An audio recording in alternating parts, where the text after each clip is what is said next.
Citizen পার্টির মুখ্য সংগঠক উত্তরাঞ্চল জনাব সারজিদ আলমের সাথে বাংলাদেশ জাতীয়তাবাদী ছাত্র দলের প্রত্যেকটি নেতাকর্মীর সুসম্পর্ক রয়েছে। আমাদের সাথে তাদের নিবিড় যোগাযোগ হয় যে কোনো বিষয়ে।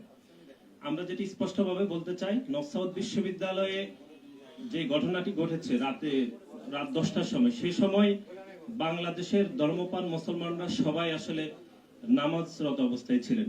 এই সময়ে জনাব সারজিদ আলম সেখানে কেন গিয়েছেন, এটি আমরা মনে করছি এই ঘটনায় ওনার কোনো ভিন্ন মতলব থাকতে পারে। এটি একটি ঘটনা। দ্বিতীয় হচ্ছে, এই সারজিদ আলম যে নর্থ সাউথ বিশ্ববিদ্যালয়ে শিক্ষার্থীদের সাথে যে ঘটনা ঘটেছে, এটি নর্থ সাউথ বিশ্ববিদ্যালয়ে সাধারণ শিক্ষার্থীদের সাথে ওনার ঝামেলা হয়েছে। এখানে বাংলাদেশ জাতীয়তাবাদী ছাত্র দলের কোন নেতা কর্মী সেভাবে জড়িত নয়।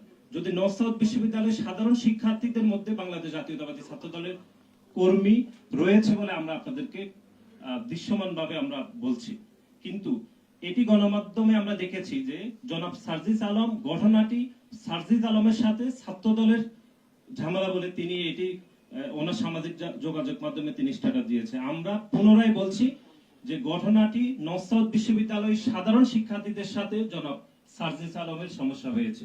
এটির সাথে বাংলাদেশ জাতীয়তাবাদী ছাত্র দলের কোনো সম্পর্ক নেই। সাধারণ শিক্ষার্থীদের মধ্যে যদি বাংলাদেশ জাতীয়তাবাদী ছাত্র দলের কর্মী রয়েছে এরকম আমরা মনে করছি, এটি আমরা যাচাই বাছাই করে দেখছি। আর আরেকটি বিষয় আপনারা যেটি বলেছেন সেটি হচ্ছে, আমরা বলেছি যদি এরপরও ছাত্র দলের কোন নেতা কর্মী জড়িত থাকে আমরা দুঃখ প্রকাশ করছি, কিন্তু আমাদের যে তদন্ত রিপোর্ট আপনারা যেটি বলেছেন সেটি ইতিমধ্যে কাজ চলমান রয়েছে। প্রাথমিক তদন্তে আমরা যে তথ্যগুলো আসছে সেটি আমরা আপনাদেরকে এখানে পুনর্ব্যক্ত করলাম।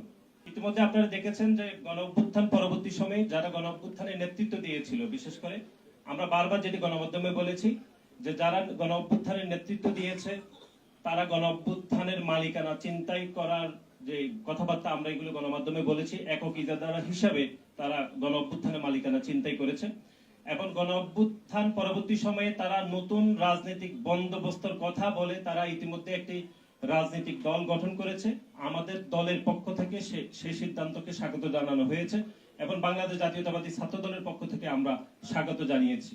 কিন্তু আমরা যেটি উদ্বেগের সহিত লক্ষ্য করলাম সেটি হচ্ছে, নতুন রাজনৈতিক দল যে গঠিত হয়েছে নতুন রাজনৈতিক বন্দোবস্ত হিসাবে, সেটিতে আমরা আসলে নতুনত্ব কিছু দেখিনি। বিশেষ করে আমরা নেতৃত্ব নির্বাচনে খুবই সিলেক্টিভ বিষয় দেখেছি। নমিনেটেড ব্যক্তিবর্গ সেখানে নেতৃত্ব নির্বাচিত হয়েছে, কোনো গণতান্ত্রিক প্রক্রিয়ায় নেতৃত্ব নির্বাচন হয়নি।